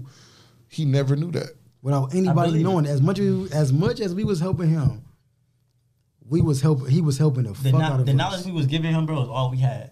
That's all we knew. That's all we could give. We was giving it to him and like, I trust you. I'm giving you information because I think you're gonna do something with it, and this is all I know. It was like 3 in 1. It was like I'm giving you as much as I know in regards to us giving us as much as we know in regards of hoping that we better everybody's life as far as having fun or making money. And you know what? And you know what fucked me up about the situation with him? And he has an open case on certain things I won't say. Yeah, of course. I grinded so hard. I already know. Because I know I watched so many people asking for stuff, and he gave it. And he was a tight motherfucker when it came out. He sometimes still tight, but when it came to his people putting stuff on their back, he put it on them. Do as much as he can. But I felt like it was getting him out the streets, getting the fuck away. And that was our goal. We told him that specifically.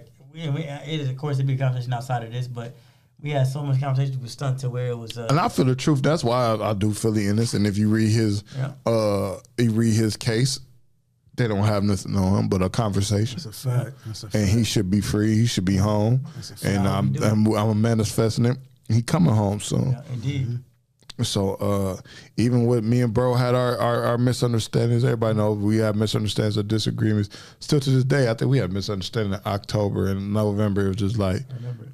But that's still my nigga. Yeah. I still love you. I still got a lot of love for you. You know what I'm saying? And I learned a lot of stuff I learned from him. And I work with a lot of owners. You don't learn. You don't just learn like this nigga. It's a different piece of info, and to be honest with you, I can broadly say it. Like, I mean, since Sunday, I ain't never learned as much. And of course, I met Agora, and I can speak on that subject another day on how I met him. And I got close to that owner, and I won't say his name at all. He like being his own guy, his own person, in his own world. But I mean, the owner of that place, man. I mean, I feel like he gonna take me places and take us places and take my family places to where I never thought of being. You know what I'm saying? So I mean, and the reason I say this is the fact that no matter who you meet, I mean, be a sponge. Yeah. Learn as much as you can. Because you never know what that man can do for you, or or do for the next person above you or below you. You feel me? So I mean, with anybody you meet, I kind of say your network is your network. You feel me? Who you meet, I mean, that's your network with a W, and then that's your net worth with another W. That's hard. That's hard. It's toast to the motherfucking network, man. It's next to the network, man. Indeed. Free bands. Yeah, you know it. And then even go off of what he's saying, you hear a lot of people say like, it's not about what you know, it's about who you know. No, and I ain't gonna lie, since quarantine, the beginning of 2020, I learned like, yeah, that's a fact, but it's also about who knows you. What rooms do you put yourself in for somebody to wonder yourself? Who was this guy over here? Who hosting?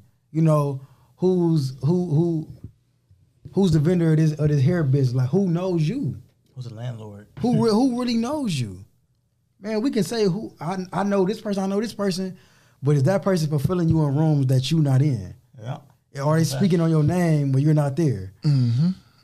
It's really about who knows you to the point that they'll speak up for you and can gladly speak up for you. I know for a fact, if I was out of a room and my name got brought up in the conversation, Gary could speak for me. Gary would say, hey, the twins, they're some outstanding dudes, bro. They man of their words, bro. They great hosts. And vice versa. Simple as that. And no offense. And that's what it really boils down to. If we meet somebody and we can feel a good vibe like with you, and I'm pointing at you like, I remember your name. I remember everything you do right now. Graphics, the whole nine. You in college right now. The moment I go out another room, and I do graphics, the moment I go in another room where somebody needs somebody as a graphic designer, I will never speak on my name no more. I'll speak on him, Zell, the next person, because I know that if you know the talents I do, you'll book me. But I'd rather put somebody else on for the future of it. That's what's about it. That's what, and the same way with you, and same way with the next person that we meet that we feel like it's a good vibe with. So, and it's kind of even in the sense of, you gotta be your brother's keeper. And I don't mean brothers and like we love each other, but it's like I got you, you got me, and we got you. You feel me? It's like you gotta have his back, you gotta have our back. You feel me? To where we all helping each other. Yeah. It's a help me, help you, help us process. If I can help you and you can help me, we help everybody. Win. And that's the end. And that's what we lack in our community. Yep. A lot. We lack that so much. What you said, it was a couple weeks ago, we was having a conversation, bro, and you was like people don't understand, like, you have to be used. Oh yeah, it's a difference between being used and abused. Yeah, man, say that shit, man. Shout out to Bankroll, you feel me? Bankroll Boosie on Bankroll Housing with Shout out to my nigga Bankroll. One of my companies is MPM, and we collab with Bankroll a lot. And, I mean, one thing he taught me was kind of, it's to help me, help you, help us process it. It's a difference between being used and abused. You can be used for the better of you and the better of the other person. It's smart.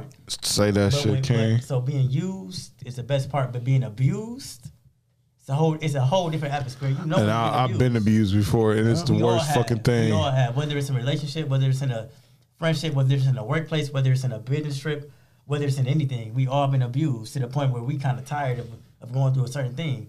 But when you being used for the better of you and yourself, and you learning off of it, man, get all you can get out of it and better it. You got to. And I tell everybody, don't get mad at the situation being fucked up. You learn from the situations of that. I literally tell people, I mean, for real, though. You got to. You got to find beauty in some shit. Like, it's like fucking ugly bitch with the mask on. Man, like, it's like, man. If you don't find beauty in her, you ain't going to find beauty in nothing. Because we all started, like, and Boosie, one of my favorite rappers. Come on. What he said, I used to fuck with ratchet hoes and that couldn't go. Whatever the fuck he said. Yeah, we all fuck ugly bitches till we got to the bad bitch, man. And then we realized the ugly bitch appreciates more than the bad bitch did, man. So you gotta know, man, life is a fucking seesaw, man. You gotta look a little deeper than you gonna learn as you go, in the bro. cover sometimes. And I kind of look at it as what, like you falling forward. I never say you falling backwards, you falling forward. As you fall, you learn. As you learn, you grow. You feel me? So that's how we kind of look at it with Lett Value, Lett Blueprint Investments, Lett Estate, the whole nine, all 3-4 the companies that we got together. We kind of fall forward. So when we bought our first property, we learned that, damn, the most important part, and even though I knew, he probably didn't know, but anything he knew, I didn't know. Yeah. But the most important part about anything in life is foundation and roof. If you don't got the bottom, you don't got the top. If you don't got the top, you don't got the bottom. So the first part is growing below and then growing up. So we knew that the foundation was straight, you feel me, and tight. We learned up. As we got to the middle, that's a little secure, but it ain't the most tightest. We gonna work on the furnace. Yeah. We gonna work on the walls. We gonna work on the painting. We gonna work on the appliances. We gonna work on the CCST, line, which we can teach you about on our YouTube channel. And as you get to the roof is solid. Yeah. So things in the middle, long story short, things in the middle may not be tight, it may not be solid, but it's fixable. So as you learn, you grow, and as you grow, you win, and that's what we learn with all of our things. So we say, let's grow, let's learn, and let's win. And it's the month of winning. That's amazing. That's where we at right now. It's about to get March Madness. It's about to get very, very... You know what March Madness mean, right? Meet us in Cleveland. Meet us in Dayton. In tax season. Meet us with GP. And I'm going wherever the Lett twins going. We clocked in. I'm telling you, listen, and people ask me about this show so much, and I'm gonna speak on it because it might be the Pat Ryan. I don't know. Get busy. But I'm gonna get my back because people ask me like, how do you go about? Because a motherfucker told me I was too humble. No, you're not. Can I tell you why? Why? If you don't mind me asking, can I tell you why? If you don't mind making a statement, go ahead. You're not too humble because of this. Can I be honest with you? You done taught the game so much. Yeah. As you grow, you learn. As you learn, you win. I just spoke on that, right? Most definitely. So as you grew and you learned and you started winning, yeah. Every time you made a step forward, you start winning, right? Yeah. And people say you too humble, that's because they not humble enough. They too arrogant. You feel me? They too arrogant. And I'm being honest right now. They too arrogant. You feel me? They not believing in themselves no more to the point where they got to downgrade you to win on their own end. And I counter that too. I feel like people say you humble to the point like they not winning. No, it's not even that. It's not even that. They may be winning and they feel. Let's get it. Right? But at the same time, they look at it like you should be boasting yourself more. But they fail to realize that no, I want more than what y'all see this as winning. Yeah. Like, and I tell people that. Yeah. I had a great DJ night. The whole crowd felt it. Yep. I made 10K profit, but I want to see 20. I want to reach not only Toledo, I want to reach Columbus, he made a good Cincinnati, flyer. X, Y, and Z. Yeah. He got booked with Gary Porter. Come on. He got booked with 419 Grind, but you feel me? It ain't Breakfast Club yet. It ain't CNN. Exactly. So guess what? So y'all know where y'all want to be at. But where y'all at right now is stepping stones, and that's where y'all at right now. Exactly. And what's so crazy we're gonna count it, but we're gonna keep building. Yeah. And what's so crazy is I seen, and I don't think the dude on the studio, Jesse Coleman, seen it. I think he do. I think he did see it, because I'm not knocking nobody else. Yep. I'm over here on my brother CJ Mack, and he doing the studio. Yep. But he does music. He don't do podcasting. Yes, sir. I see Jesse. It's like kind of like you watching Death Row. Yeah. And Pac come over to the motherfucker. Yeah.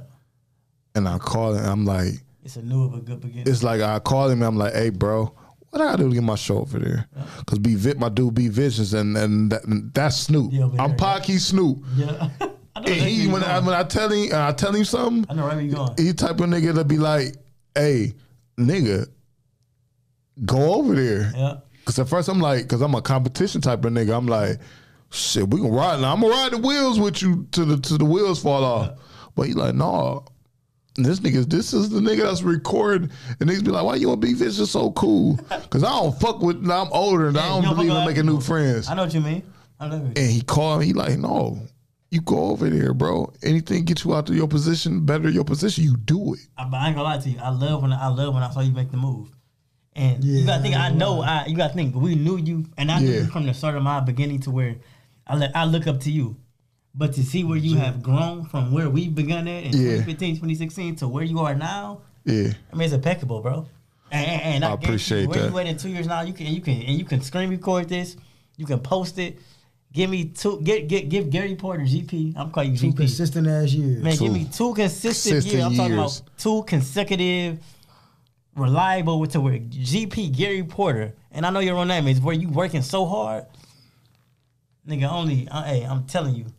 Sky's the limit, bro. It's real. For you and you both. And even like I've been. It was crazy. Like I don't know if you hit the Joe Budden podcast, right? Listen, one of the niggas that inspired me too, Joe Budden. You just saw how he left the Spotify deal. Amazing. He left and he went to Reddit, right? He literally in the midst of that, he said, "Man, I left because, in a sense, like." I want the next people that's looking at these platforms to really understand, like, get your worth. Like at the end of the day, like as much as he inspires somebody out there, 1,000 Americans, 1,000,000 Americans, you inspire in the mud. I know it. The mud. Why? I promise you. We talk about it all the time. Man, I be telling people like, might not see it, bro, but y'all is, bro. This like I watch your episode every week. I'm telling you, getting it out of here every week. People really don't understand, bro. This ain't Cleveland, Ohio alone. This ain't mud. Cleveland. This ain't Cincinnati. This ain't Columbus. Nigga, this is the mud. This is a different monster, bro. This motherfuckers legit deal with the real depression. We don't got real deaths. Look. And I'm it's serious here, man. We don't have the population. We don't. And I'm not trying to be. No, bro, you speaking facts. I'm not trying to be the president, but we don't have the population. We don't have the job opportunities. We don't have the dictation. We don't have the saying of certain things and certain topics. We don't have a lot. And we still conquer so much with so little. And that's what people stand and fail to realize. And that's why I spoke to you like, where y'all at right now, bro, at the age you at and how you're growing, you don't understand how far you are from the next person in the mud. You don't understand. We literally come from nothing. From nothing. So from how far y'all are, bro, it's a blessing. And I'm telling y'all to tell this. Keep going, bro. God got a plan, and it's not in your plan, it's in God's plan. Yeah. And I guarantee you, if you do 2 consistent years, Gary, the rest is history, bro. I heard somebody tell me, bro, and you only can take it as what the facts show. Yeah. Somebody told me, they was like, man, like, numbers don't lie. I asked this person that I was real cool with. I'm like, man, why I don't never see you out no more? You know, we politicians in our city. Like, we gonna always be out. We talk to people. We try to see what's the next motive going in Toledo, right? In the mud. This person was like, I said, well, I don't see you around no more. It was like, man, I had to learn after a while, like, everybody in Toledo, most people in Toledo, 90% of people in Toledo, at most, bro, I'm a step ahead of the next person. What is that? That's not impressive to me. You know what I mean? Like that's how they explained it. It was like, ain't no point in me really being out. I could sit in and I don't have the politician. I don't have the politic. If I went to Atlanta, if I went to LA, Houston, You have to politic to get ahead. Here, you don't have to do none of that. So why you have to give me a reason on why. So the person that's really doubling down and going an extra mile to politic, you can see it in them. I understand why they going hard. I understand why they doubling down. Their vision is far bigger than the mud. You know what I mean? You can respect and it. you know what I like? I like the two hoodies y'all got on. Financially Led out of Damo. Midwest Kids. Midwest Chris out of DB. I interviewed DB, and I seen something in his face when I interviewed him like a year and a half ago, right? Yeah.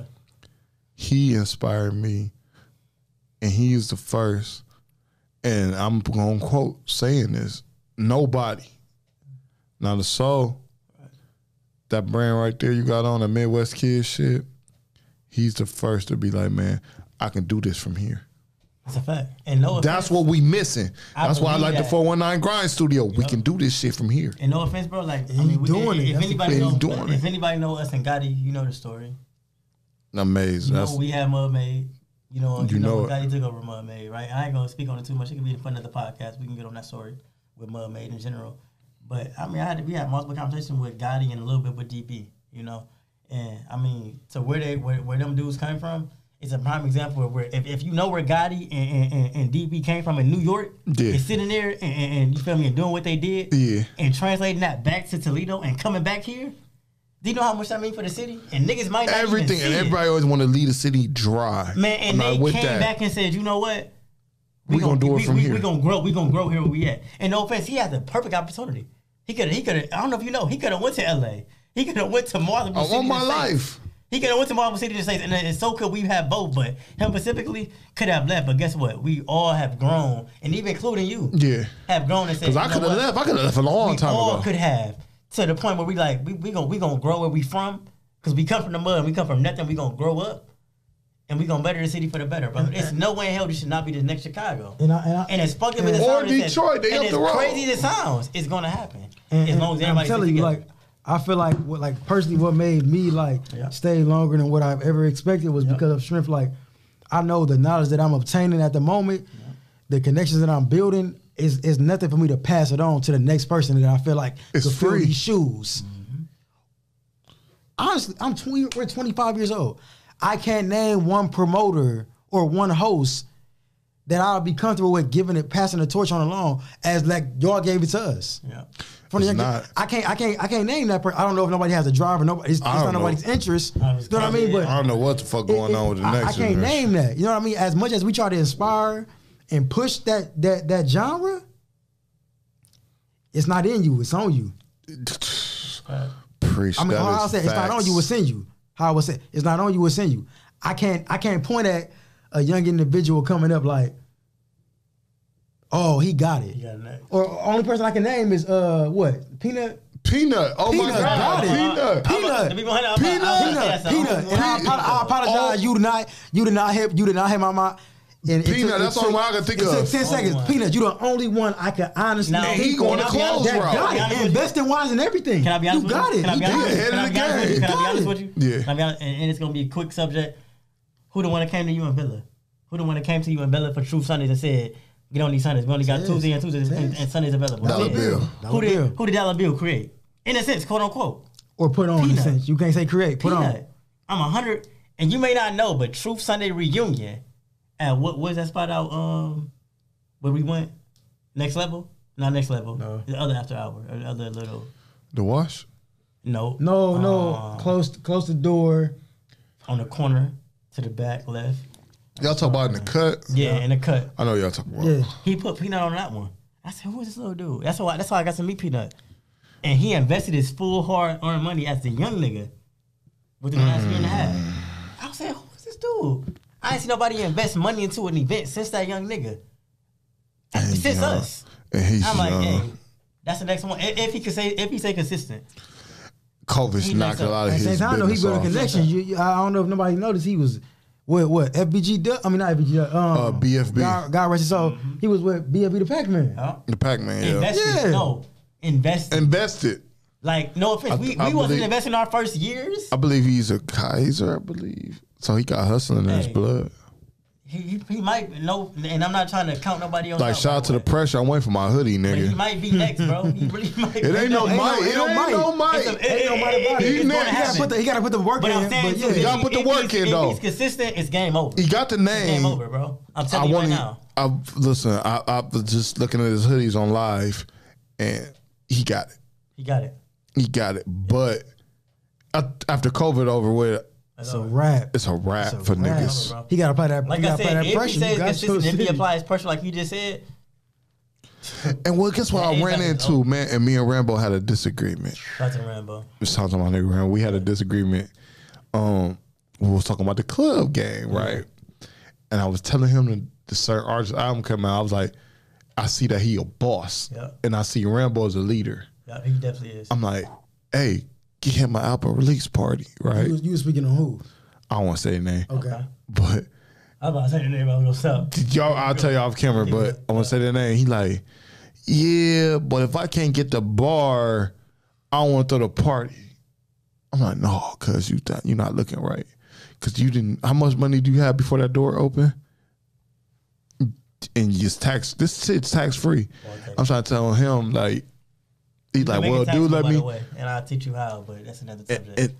And I think this new generation, they thinking ahead. They like, well, if I can't get the bar, I'm not throwing a party. No, bro. Are you speaking on Rambo stating that he don't want? He wants that's what me and Rambo was arguing. I'm like, no, Rambo. I'm like, bro, if that nigga didn't have 9,000 before, he can have 9,000 before, then he can take and invest if that's what he want to do. But some of these niggas, they like, well, we can get the hall and he let me sell the liquor. If he don't let me do it, I'm like, no, you're not getting it. If you can get a spot for free and get the door, why not? Why not do it? I ain't gonna lie to you though. My opinion. Go ahead. What I learned over time, bro. And it's a less party just inside, in my opinion. Like, yeah, go ahead. Saying this shit because the type of I put free on who I game? love. Free game, fuck it. The bar, do numbers. It's where it's at. Let's be honest. At the same time, though, people don't know the bar It don't game. always. If you only in it for one night, it's not smart. It's not smart for one night. And that's why I'm trying to tell him, like, that's we trying to help this nigga out to get some money. You said it right. Now, You said if it it was right. on here, if it was on here and we got multiple nights with this dude, no, Yeah, let's go. But I'm telling him, like, the nigga, what the nigga charging you, he's fucking you for real. Yeah, that's a fact. He's fucking you for real because he's going to you always got to overcharge to get where you got to go. But on our end, on his end, it makes sense what you said. Yeah, but on the promoter end, on the fast money, one night in, the more I dilated, why not take a free 8,000-7,000? Why not? That's stupid, bro. But I didn't know and he any was saying entrepreneur or any money getting nigga or any nigga that came from the streets or above or before should know that. But he don't get it though. He like, man, I don't really. I'm like, no, cause you learn, you grow. I'm like, no, cause just getting that. I'm like, just get your nigga some money. But they just like sometimes too much. And he got the right state of mind. Not knocking him for it because he's right. But I'm telling him like, no, this is to get your dude some money in his pocket. This is now. Bag. And guess what? He would have gained so much connection with the owner, and when the nigga with dropped the door his, person, when he with dropped, the bartenders. When the nigga dropped his album, I was like, you could have took that, then went back to the nigga to go flip the liquor shit. You said it right. You said it perfectly. You know, but you live and you learn. No, that nigga was stuck on. Remember when the person like he like nigga? No, he gonna learn. That's my brother. He like learn. That's my little bro, but he like nigga. Honestly, that's sometimes a one chance opportunity, bro. And then my advice for how many times have we said that? Multiple times, but when you're an artist, Christian, we're in the promotion game. So he's an artist. We'll go back there soon. It's gonna happen again. We'll go back there soon. It may not be another chance, bro. But I'm telling him, I'm watching for up far though. I'm like, y'all not eating. Yeah. You know when you look at it, you know you the niggas. So hold on, now agree with me. You know you them niggas when you go in the bar and you sit back, and it ain't your club night. You be like, man, them niggas only made $2,500. You already know they don't know that though. They don't know to be like, man, y'all only made. I can tell you what you made from your bartenders. I know what you paid your security. I know everything. Like I'm on vet. Yeah. So if I say so, I hate to say it. Like I'm gonna go in my bag. When I say something, nigga, sometimes you should listen. No, that's a fact. You know what I'm saying? Like because you're an expert in that specific field. Look, and I've been fucked so many times. No homo. Spot on right there. Like I've been fucked over so many times. And you gotta tell me, like, nigga. Hey, it's that, man. It's just listen, like it's that, bro. Like I'm telling you right now how to get some money. I'm giving you the, like you said, man. My nigga E40 said the quote you said earlier, man. Be a sponge to the motherfucking game and soak up the water, man, and become holy, nigga. You know what I'm saying? It's a fact. Real talk, bro. It's a fact. You know, we get into the so we get to the truth. Mm-hmm. We need the truth. So we all at the truth that one night, and the bullets go off. The bullets go off. Right season. That's the part that they don't better see. They don't see, and we are depressed. I'm hit. We go to the meeting. You got to piss? Yeah. Go ahead, take a piss. I've been having the piss since like I done had the piss since like 8 o'clock. Yeah. We get to that part with the shooting. What go through your mind? Because we all go through this because we having a run at the trip. Like we having our fights and shit and all that. But we go through it. And it's a big night. Octon shot his video there. Yeah. It's going crazy. They gambling in the mother. It's going down. But what's so crazy, I looked at that moment, man, and Charlene vouched for this. And I had just looked at her like, man, I don't know. I wasn't happy the whole day. I didn't agree with the shooting dice on the table, but it's just like, but it was a good night. Great night. Boom. Yeah. The bullets happen. What will go through your head when you hear those shots? Forget it. To be honest with you, What was you doing? Tell your side of the story, man. Yeah, I can tell it vividly. The camera's out. One up there. Back one. Is the back one or the front one? Y'all camera died. Okay. Oh yeah, hurry up. I know that story from heart. Though. That story is. And I already said, but I was in the VIP booth near CE Doug, so that first one right by the VIP booth. I'm with Christian, Adam, and myself. And we standing up like this, bro. And then on Facebook, it's actually a photo of us like together. I had gray pants on. Gray dress pants on with a white t-shirt. And the shot go off. We in a VIP booth. Adam had like a collared shirt on, a collared dress shirt on. He pushed me down and said, fuck you going? Because I'm a pull, I'm like this. And he pushed me down, and the shots go off. And then the nigga running, you can see he got stole on and he started shooting. And he ran out. And we in the VIP booth and said, it's over. Like, this whole journey is over. I swear to God, Christian said, it's over. It's over. Adam like this. And I'm like, I'm the one that really do the numbers. So I'm like, it's really over. And from that day moving forward, the following week, the slowest day ever. 4 straight weeks, dead. I'm thinking in my head that time, me and Charlene hit the ground. It was over. I'm like, it's not recording. I've been here before. It's over, bro. Yeah, and remember you called me 2 days later because you gave me some time and some days to. Because at first y'all was tense. I'm like, bro, this is part of the game that niggas don't. I was like, this is the part of the game that niggas don't. Like I've been here before. Yeah. Is they gonna shoot or is they gonna miss? Even when you called me 2 days later. I'll never forget. That was Sunday. You called me Tuesday at around 2:36, and you said, "Twin." I said, "What's good, GP?" And you was like, "I've been here before." I was like, I don't know what to do. And you was like, bro, you said you saw about I want to say Omni or Babylon or some other days. And you was like, I was telling hella stories. You said I've been there. You said multiple times. You said, but I've been there to the point where clubs have not opened back up, or I've been there to where it was over. No, he said it was gonna be all right. Yeah, no. He was saying like he been there to where it's been over before.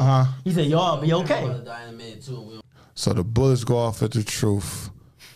What does y'all feel? Because everybody had them club nights where it's like, all right, this day of the run, like, oh, was God. You there that night, Gary? Nigga, was I there? Nigga. Yeah. Me and Charlene, when he built the bar in the back, the bullets go off, me and Charlene drop.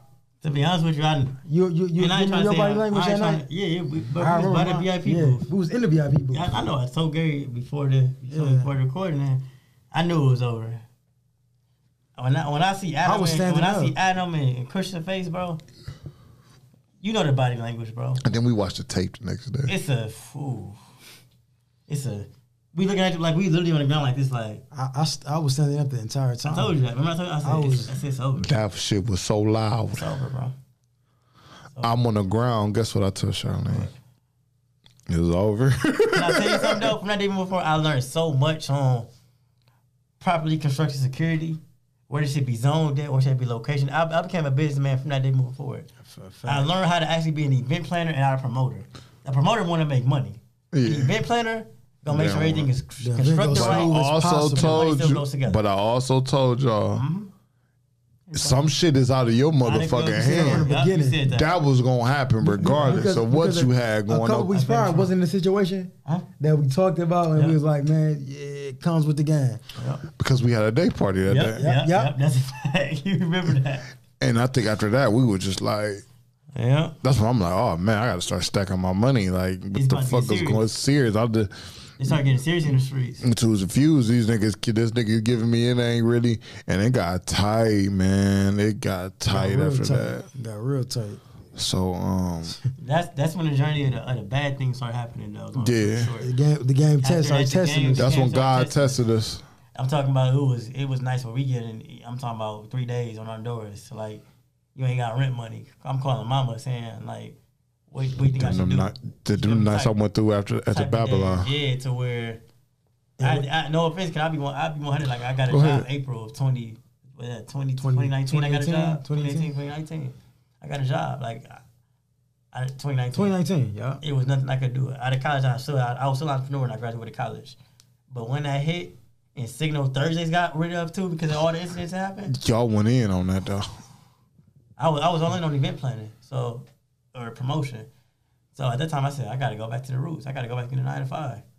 And that's when we kind of learned the journey of real estate. If you want to go on that topic to make it quick, that's when we kind of learned about, man, use your 9 to 5 to better use you.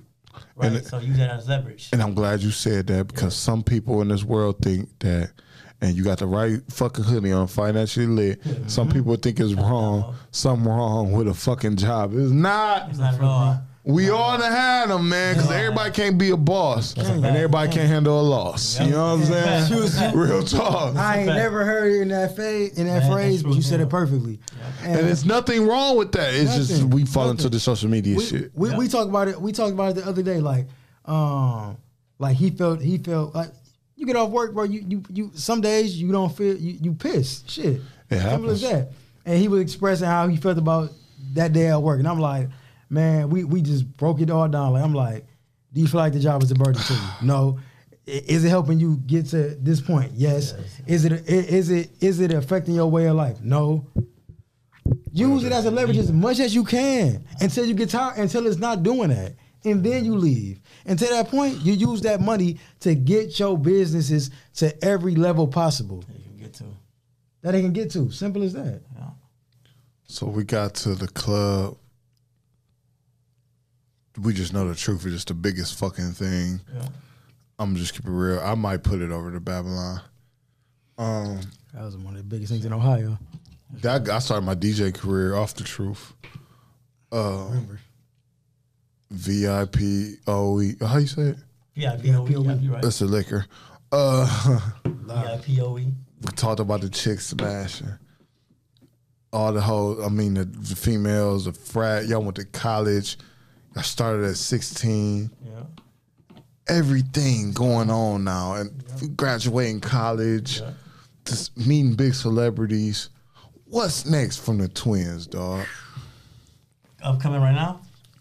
Man, honestly, buying more real estate. We to the point where we learned the bads and the goods of event planning.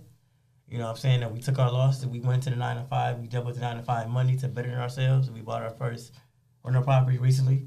You know what I'm saying? We making good rental income. You know what I'm saying? We got to fix and flip.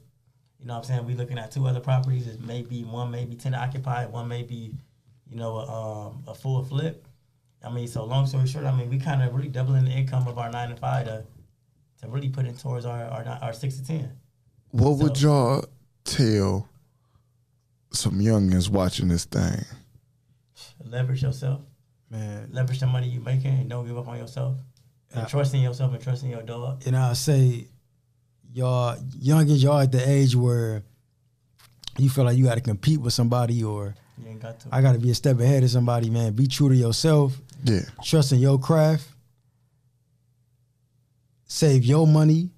Don't worry about spending it on somebody else or putting it into this, man. Put it into your dreams and the reality of life. Like, what's going to make you the big buck, man? Stocks, real estate. And we're going to do an episode on the stock game. Need-based businesses, those are the things that's going to make you the big buck in life. Go for that.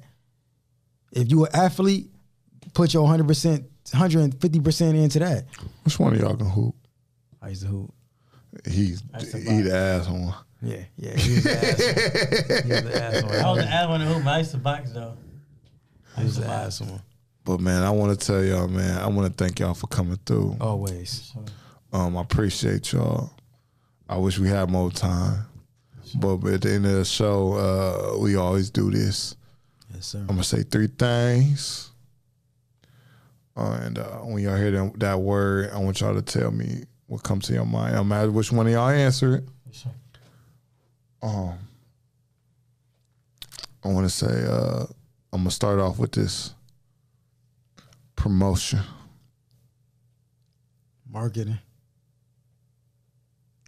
Real estate. Passive income. Lett twins. Dynasty, honestly. Sure. And there it is, man. Hey, listen. I'm proud of you two brothers, man. Appreciate that. More do you think, man? This might be better than the first interview. For sure. Indeed. I want to tell y'all, man. Well, y'all already know, man. I'm about to say, y'all, my number always open, man. Y'all always welcome up here. Sure, same. We didn't talk so much. The goddamn camera's dying. You know, y'all motivated me with a lot of things, but there was a down point in my life. Even with my mother dying, if it weren't for them nights on them Sundays, I don't know how I got through with the shit. It'd be times where I hit a loose wall, and I'd be like, man, how the fuck I'm gonna keep going? How am I gonna keep doing this? That's when I call him like, hey man, I need my LLC. I need to know about this loan. I need to know about this. And I want to say, y'all keep going. They gonna hate. But God, guess what God never stopped doing? He never stopped blessing. It's like the haters never stop hating. God never stopped blessing. So don't remember the hate, remember the blessings over the hate. If that makes sense. That made total sense. But I want to say, man, I'm proud of y'all two niggas, man.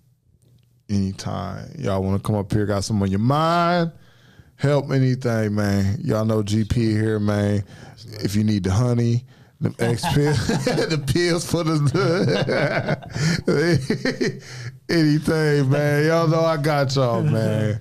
I want to thank once again, man. I thank little bro Juan. We done got in here, got toasted. I want to thank everybody out there for fucking with GP, man. And you know, this is another episode in the books. I gotta piss so bad. I see y'all. They got DJ Kai coming on next. Kai, I love Yes, That's a sis. big fine motherfucker, man. Yes, She got a sis. boyfriend though. I found out she had a boyfriend, so I ain't gonna disrespect her dude like that. Tuesdays, them McGraw weekends coming soon. I can't wait to work with you. Yeah, Kai, she coming up next, Yes. and you know that's a wrap, man. We out, man. Yeah.